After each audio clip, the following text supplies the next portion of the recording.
మరణం అందరూ అనుకున్నారు 3 మేకలు పీక్కోలేడు.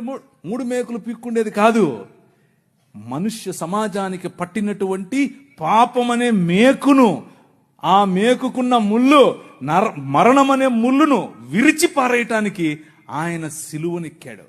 సిలువనెక్కి ప్రపంచాన్ని మార్చటానికి, ప్రపంచములో దేవుని రాజ్య సువార్త ప్రకటించటానికి, ప్రపంచములో the presence of his countenance, దేవుని సన్నిధి మన మధ్యకు తీసుకుని రావటానికి, ఇమ్మానుయేల్ అనేటటువంటి ఎక్స్పీరియన్స్ మనకి ఇవ్వటానికి, ఆయనే స్వయంగా పగటిలో మేఘస్తంభముగా, రాత్రిలో అగ్నిస్తంభముగా, నీళ్ళిచ్చు బండగా ఎలా అయితే ప్రపంచములో ప్రతి సమయములోనూ తన ప్రమేయాన్ని మనుష్యుల మధ్యలో చూపిస్తూ వచ్చాడో, పురాతన కాలము మొదలుకొని శాశ్వత కాలము, ఇప్పుడు భారతదేశంలో, ఇప్పుడు మిగిలిన దేశాల్లో, ఇప్పుడు అమెరికాస్, ఇప్పుడు ద హోల్ వరల్డ్ లో తన ప్రమేయాన్ని చూపిస్తున్నాడు. ఆయన